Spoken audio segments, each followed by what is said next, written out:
Can I call you Rose? Alrighty. Well, hello everybody. Thank you for coming to the channel and clicking on this video.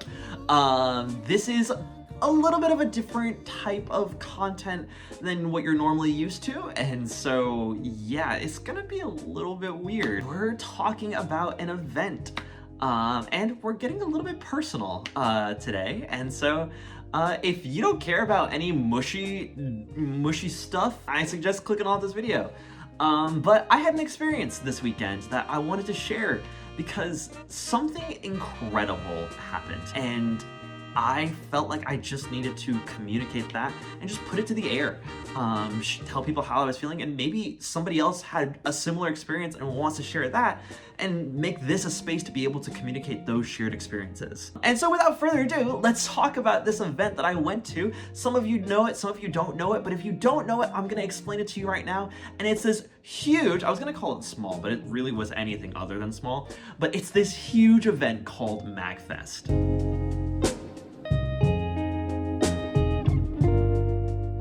Also, by the way, if you want to, you should consider subscribing, because a lot of you who watch the videos are not subscribed. And so if you want to, click that subscribe button. I don't know if it's gonna be there, but if it's not there,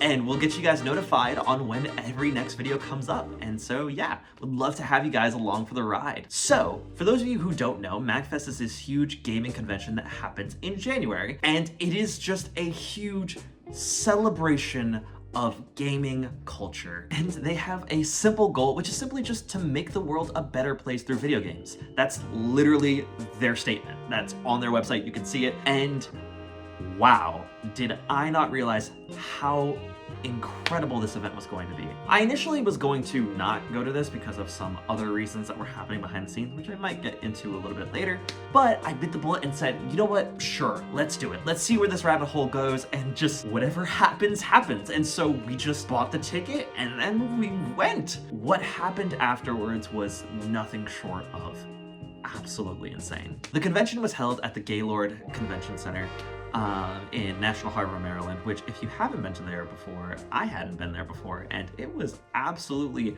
ginormous, which was fitting for the amount of people that were actually there. There was around, I believe, something between like 25,000 people at this event or something like that. It was absolutely insane. Everywhere I went, there was something to look at, there was something to do. Just like off of initial first impressions, it was just so much. I was so enthralled by everything that was happening, because as I walked in, it was just like an overwhelming, but like a good kind of overwhelming sense of like, oh, everybody here is into this same thing that I'm into, and we're all enjoying this together, or at least we're about to, because it was the first day. Nothing had really started happening yet. Everybody was just sort of like meandering around, getting themselves situated. It was awesome to see that this was happening. And I had been to conventions before, but nothing to this scale. As I got my badge, I got checked in, ready for all of the events to happen. I went to the first panel, which was just the opening ceremony, and immediately I was met with just, again, a level of closeness, that this is an event that not only do people enjoy, but they enjoy together, and that it brings people together.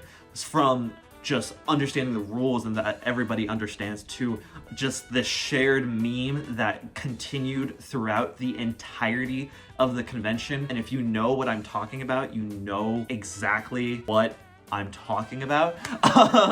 And so there was so much just unity and history that was just being made in this room that continued to be the glue that brought people together, that was setting forth all the expectations for what I was going to experience throughout the weekend. And as I got out of that panel, I was left like, okay, wow, that was a lot. What else is going to happen? And so I just looked at my schedule, saw all of the things that were going to happen, and I said, you know what? Let's just go one by one by one. And so I went to panel after panel after panel after panel. And as I did so, it was just continuing to create something different in me. Particularly because at other conventions that I had gone to, it was sort of a moment of isolation, where I was going and obviously everybody was there and was enjoying that thing that we were there for. But when I had come to MAGFest, it began to feel like not only was I enjoying the thing that I was attending, whether it was a panel, whether it was a jam session or whatever, but I was beginning to be enjoying it with the people that were right beside me every time. And that happened without fail. That there would be a moment that I would go to a panel, and I could be, it could be something talking about the biology of Pokemon and how true they are to scientific facts. All of these events and all of these panels that I went to, at some point throughout that, I looked to my left or looked to my right or in front and behind me, and I started talking to somebody.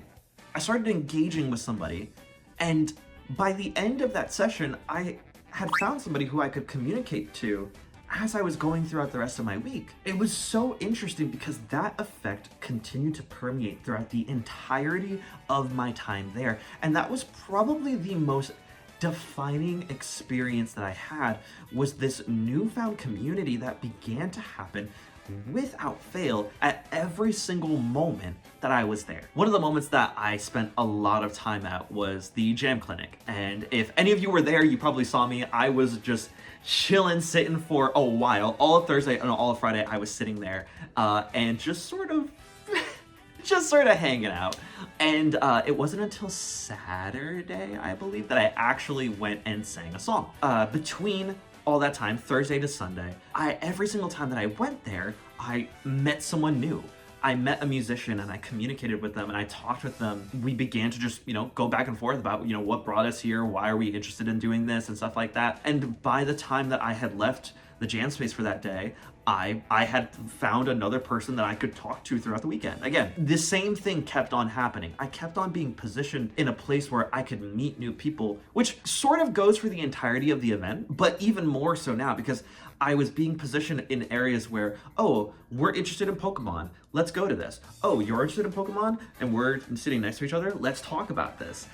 Or you're interested in music, oh, I'm interested in music, let's talk about our shared interest in music and video games together and let's build a bond through that. And it just kept on happening time and time and time again. From the very beginning of Thursday, I had started to notice that there were people that I had no idea who they were, no idea where they were from, but we had this shared commonality. And as we continued to go to these different panels, I began to interact more and more with people. I began to develop more and more, even if it didn't extend anything past the Sunday. I had begun to develop bonds and relationships that existed because of this event, and it was incredible. While we're talking about the things that I went to, there was also, if anyone went there, one of the largest exhibit halls that I think I have ever seen in my life. On the downstairs floor, where registration was, right next to it was arcade. You had where all the shops were, and then you had the land space. Boy, oh boy, was that massive. There was so much to go to. I was there for a while, and I still don't feel like I actually gave everything the proper time of day to go and look at and to experience. I wish I did, but it was so cool because I could just see so much happening from left to right, whether I was looking at a random hoodie or I was looking to my right and seeing all these people playing these arcade games. There was so many things to do at that exhibit hall. There was tournaments going what felt like day in and day out. There were arcade games where you could just, you want to play Dance Dance Revolution, you can do that. You want to body somebody in Street Fighter, you can do that. It was endless amounts of potential. That was really cool. And at least with the last gaming convention that I went to, that was also there, but nowhere near to the scale that this was. The scale was just ginormous. So much to do, so much to see, so much to experience, so much to witness. Perhaps the most incredible thing that I experienced there was the opportunity to share in my love for music with other people. There was a space called the Jam Clinic where throughout the day they would have just random sessions of music and open jams going where people would come in, get on an instrument, and just play. I was initially going to, and I brought my instrument to play, and then I realized that I was really bad at sight reading. And so I left that weekend saying, I really need to improve upon that because it was really bad. Somebody saw me with a bass and was like, why aren't you gonna play? And I was like, that was available for the entirety of the weekend, going in and out, and I initially probably wasn't going to do anything. I was just sort of going to enjoy it. Two things happened. that completely changed everything. The first one was, there was this wonderful woman who I didn't get her name, but if you're watching this video, you know who you are. Came up to me, I'm gonna guess assumed that I was a vocalist, because she came up to me and said, hey, do you want to sing? You can give a suggestion. And I like sort of like bashfully was like, I mean, I don't know. And in reality, I had no idea what to suggest. I had no idea where they were pulling their lyrics from or pulling their sheet lyrics from. And she was like, oh, here's this website, look at all this, and you can find what you want and suggest it. And once I saw that, the floodgates were opened and I was like, this is possible. This is something that I could do. I was really excited because I was like, I do want to be able to enjoy this with all these other people. The energy in the room whenever this was happening, whenever they were going and whenever they were playing music was absolutely ecstatic. And as a musician myself, I wanted to be able to partake in that. And so I built up the courage over Thursday and Friday and finally actually sang a song on Saturday, which was wonderful. And from that point forward, I was like, all right, let's do this. Let's get as much as we can. And unfortunately, there was a lot of suggestions, so I wasn't able to sing a whole lot. Although on Sunday, I did get a lot in because there was another vocalist who was there. She was recommending songs to sing as well. So there was multiple vocalists recommending songs, which was really cool. To that one woman who encouraged me to go onto VG lead sheets and find the sheet lyrics, thank you. Like, sincerely, thank you if you're watching this video, because you were monumental in my confidence for that weekend, and just giving me the opportunity to look and see what I wanted to do. And then the second thing that happened, which is related to this jam space called the Iron Jams. And it was essentially just this pick-up battle of the bands that happened. You signed your name on a paper, got thrusted into a group, and bada bing bada boom, you had the entirety of the weekend until Sunday to make up a performance of any song you wanted to, and then perform it on Sunday for everybody to see. That was absolutely terrifying when I first saw it, and then I was like, but why not? Why not? Why not do this? And so I signed up, and I got put in this group with all of these wonderful, wonderful, fantastic musicians, and we collaborated together and we played Escape from the City from Sonic Adventure 2. We were having a blast. It was incredible. And it was probably the most intense, eye-opening feeling that I had while I was there. Because for a lot of my life, even as an adult, I did sort of feel like an outsider. Gaming was a hobby, gaming was a passion, and it was something that I wanted to share with other people. And for the most part, I wasn't ever able to do that. And so it was a very niche combination of the things that I was into. Having that opportunity to get together with people, to enjoy in video games together, to enjoy in music together, and to bring those two things together to create something that is indicative of the love that all of us have for this one thing, it sparked something in me. It sparked a desire. The only way that I can describe it is once you experience it, you don't want to not have it. Every single time that we practice, I left there being like, wow, that was really cool. When it got time for Sunday and it was time for the Iron Jams, we were like, all right, let's be the first to do this. One of our people had to leave a little bit early, and so we were like, if we could be the first to go up, that would be great. So we got to go first, and we played our song, and honestly, it was awesome. I have played in front of crowds of literal thousands, and to have an opportunity to not just play music, but to play music that I love, that is indicative of a culture that is so integral to who I am.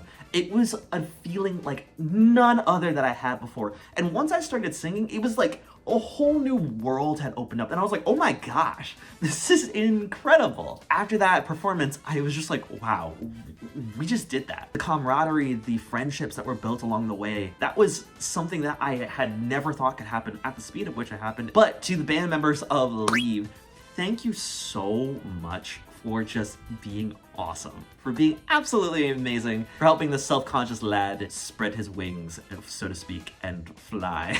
And so once Sunday came, once I had packed my bags, got in my car, and drove off and went home, I spent a lot of time thinking. I have a lot of thoughts, I have a lot of opinions.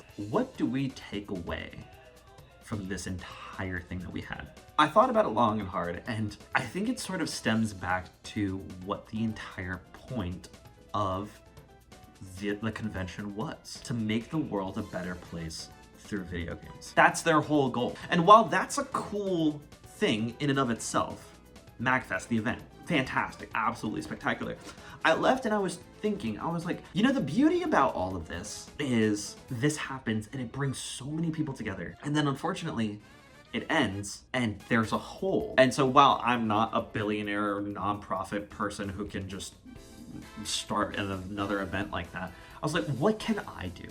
I want to carry the heart of that statement into myself, because I feel like that is the thing that for me, I take so much joy in. Being able to experience that is something that I want to be able to give back to the community at large and to be able to participate in alongside so many other people who are doing that. To be able to make the world a better place through video games, whether it's through music, whether it's just through commentary, whether it's through giving feedback on indie games and stuff like that. There are so many different ways to enjoy, to celebrate, and to engage with this thing that brings so many different people from so many different walks of life together. And in a time where it feels like we're more divided than ever, having things that can bring us closer is so valuable, because at the end of the day, we realize that's what's important, is coming together, enjoying, remembering that nobody is alone in this space, and that there is a community that wants to embrace, that wants to welcome, that wants to take us in, that wants to take you in, and to become a part of this. And so it's interesting because this event came at a perfect storm in my life where I was questioning a lot of things. I was questioning so much about my own life and what I want to do, what I feel like makes me happy, and what are the things that I want to actually have as defining parts of who I am for this next chapter of life that I'm going into. And fortunately enough, after leaving, I realized, I was like, this is something that I've always had in me. I've always had a part of me, and I want to make that a reality. And so that's my rant about the things that I've experienced this year at MAGFest. If you're still here at the end of this video, wow. Thank you for staying for all of my rant. And if this hasn't convinced you to go next year, well, I don't know why you stuck to this video. But if you have, you should go. Don't let it stop you. Don't let circumstances stop you. You'd be surprised what might happen as a result. Oh, a couple of honorable mentions. Shoutouts, by the way, to the Metal Gear panel. If you didn't go to the Metal Gear panel, you missed out. Shoutouts to the Is It Alive panel. The Is It Alive panel was, you just had to be there. We talked about so much. We talked about if Putt-Putt, yeah, that one like 90s character from like edutainment games, does he have a soul? Is he alive? Is the frog from Zuma alive? Also, did you know that the frog from Zuma ascends to godhood? Because I didn't. There was one where it was called MAGFest Versus. I don't know who this person was, but he was kind of dressed as like the Winter Soldier, had all the aura of a level 15 villain who was just out to kill everything in his path. I believe his name was Rock. If you were there, the amount of chaos that was happening at that event, absolutely wild. If you stuck around to the end of this video, thank you so much. Consider subscribing if you haven't already, and catch you in the next video, guys. All right, take care. See ya.